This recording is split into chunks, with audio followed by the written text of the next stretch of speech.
وادی تیرہ میں کوئی بڑا فوجی آپریشن نہیں ہو رہا، صرف انٹیلیجنس بیسڈ آپریشن ہو رہے ہیں۔ اعلیٰ سیکیورٹی عہدیدار کی کراچی میں سینئر صحافیوں کو بریفنگ اور سوالوں کے جواب۔ سیکیورٹی ذرائع کا کہنا ہے کہ 3 سال سے فتنہ الخوارج اور فتنہ الہندوستان کے خلاف صرف انٹیلیجنس بیسڈ آپریشن کیے جا رہے ہیں، جو دہشت گردی کے خلاف سب سے مؤثر طریقہ ہے۔ دہشت گردوں کے خلاف انٹیلیجنس معلومات پر کارروائیاں کی جا رہی ہیں۔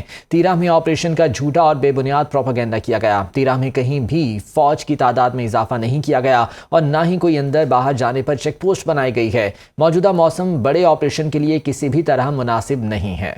موجودہ موسم بھی بڑے آپریشن کے لیے کسی طرح مناسب نہیں ہے۔ سیکیورٹی ذرائع کے مطابق دہشت گردوں اور جرائم پیشہ افراد کا گٹھ جوڑ بے نقاب ہو چکا ہے۔ فوج اور عوام کے رشتے میں کوئی بیانیہ دراڑ نہیں ڈال سکتا۔ قبائلی عوام معززین کی مشاورت سے ہی تمام فیصلے کیے جاتے ہیں، جو ان کے ہی فیصلے ہوتے ہیں۔ بلوچستان میں فتنہ الہندوستان اصل میں عوام کی سہولتوں اور ترقی کے دشمن ہے۔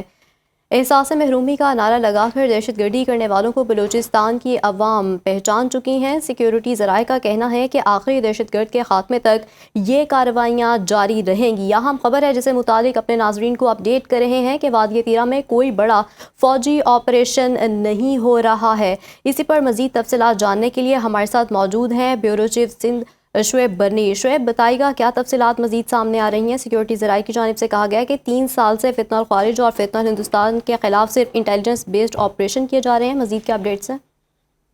جی دیکھیں، کراچی میں آج سیکورٹی حکام کی جانب سے میڈیا کے نمائندگان کو بریفنگ دی گئی ہے اور سوالات کے جوابات دیے گئے ہیں۔ اس بریفنگ میں بھی شریک تھا، تو وہاں پہ سب سے اہم بات یہ سامنے آئی ہے کہ تیرہ میں کوئی بڑا فوجی آپریشن نہیں ہو رہا، صرف انٹیلیجنس بیس انفارمیشن کی بنیاد پر کارروائیوں کا سلسلہ جاری ہے۔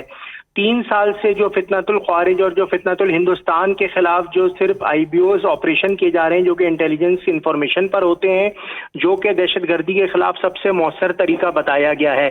سیکورٹی حکام نے بریفنگ کے دوران بتایا ہے کہ دہشت گردوں کے خلاف جو ہے انٹیلیجنس معلومات پر ہی صرف کارروائیاں کی جا رہی ہیں اور یہ کارروائیاں آخری دہشت گرد کے خاتمے تک جاری رہیں گی۔ تیرہ میں آپریشن کا جو جھوٹا اور بے بنیاد پروپیگنڈا کیا جا رہا ہے وہ صرف پروپیگنڈا ہے۔ تیرہ میں کہیں بھی فوج کی تعداد میں کوئی اضافہ نہیں کیا گیا۔ جو 1 سال پہلے جو فوج کی نفری موجود تھی وہی ابھی بھی بدستور موجود ہے، اور نہ ہی کوئی اندر یا باہر جانے پر کوئی مزید چیک پوسٹ لگائی گئی ہیں تیرہ میں۔ اس کے ساتھ ساتھ یہ بھی بتایا گیا ہے کہ موجودہ موسم کے دوران کسی بھی قسم کے بڑے آپریشن کے حوالے سے جو خبریں سوشل میڈیا پہ گردش کر رہی ہیں ان میں کوئی صداقت نہیں ہے۔ دہشت گردوں اور جرائم پیشہ افراد کا جو گٹھ جوڑ ہے وہ بے نقاب ہو چکا ہے۔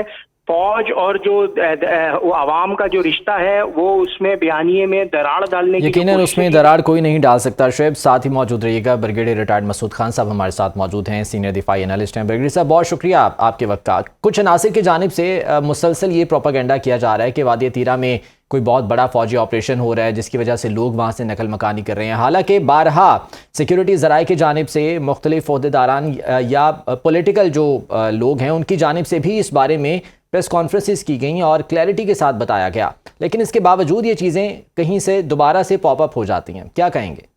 جی ہاں، دیکھیں جو لوگ افواج پاکستان کے یا اداروں کے خلاف ہیں یا اسٹیٹ آف پاکستان کے خلاف ہیں، وہ ان کی یہی کوشش ہوتی ہے کہ ایسے نریٹیوز کو ڈیولپ کیا جائے جس سے ان کو ملائن کیا جا سکے، اور یہ پاس میں سے بھی کرتے رہے ہیں۔ اور جس طریقے سے ابھی بھی یہ 13 والا واقعہ کے جو نقل مکانی کی اور انہوں نے جس طریقے سے پروپیگیٹ کیا اور پرانی تصویریں لگا کے اور جس طریقے سے انہوں نے ایک سچویشن ڈیولپ کرنے کی کوشش کی، لیکن واضح طور پر دیکھیں 13 کی اہمیت اس لیے بھی زیادہ ہے کہ 13 کے جو بارڈر لگتے ہیں وہ افغانستان کا صوبہ ننگرہار سے لگتے ہیں، اور ننگرہار جو ایپک سینٹر ہے، اور یہاں پہ دہشت گردوں کی پریزنس پاس میں بھی رہی ہے۔ یہاں پہ لشکر اسلام بھی تھا، انصار الاسلام کے آپس میں لڑائی بھی تھی، یہاں پہ اسامہ بن لادن کی بھی اطلاعات رہی ہیں پاسٹ میں، اور پھر یہ ہسٹورک ایک راستہ بھی رہا ہے افغانستان کے لیے جب افغانستان میں جہاد ہو رہی تھی۔ اور پھر ابھی اس میں یہ دیکھیں کہ اب جو ریسنٹ جو واقعات ہوئے ہیں کہ وہاں پہ دہشت گرد واپس آ گئے تھے، اور دہشت گرد آنے کے بعد انہوں نے جو مقام آبادی میں لوگوں کے گھروں میں رہنا شروع کر دیا تھا، ان کے کمپاؤنڈز میں آ کے رہنا شروع کر دیا تھا، جس سے وہاں کی جو مقامی لوگوں میں ایک بڑی بے چینی تھی، اور جس طریقے سے ان کی اپنی پرائیویسی ڈسٹرب ہو رہی تھی۔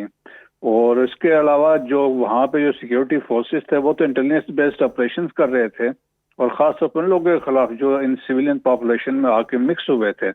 سو دیٹس وائی کوشش یہ کی گئی کہ انٹیلیجنس بیسڈ آپریشن ہو اور کوئی اس میں آپریشن میجر کوئی قسم آپریشن نہ ہو. اور اس کے لیے پھر وہاں پہ جو ڈسٹرکٹ ایڈمنسٹریشن ہے انہوں نے وہاں کے عمائدین سے مشران سے بات چیت کی اور ان کو یہ آپشن دیے گئے تھے کہ وہ سیکورٹی فورسز کے ساتھ فیسلیٹیٹ کریں اور تاکہ اگر آپریشن ہو تو ان کو دہشت گردوں کو وہاں سے نکالا جا سکے. اور سبسیکوینٹلی دیکھیں کہ پھر جو مقامی لوگوں کے جو مشران تھے ان کے گورنمنٹ کے ساتھ بات چیت ہوئی ہے, ڈسٹرکٹ ایڈمنسٹریشن کے ساتھ بات چیت ہوئی ہے اور سبسیکوینٹلی ہم نے دیکھا اس میں 4 ارب روپے بھی ریلیز کر دیے گئے تھے.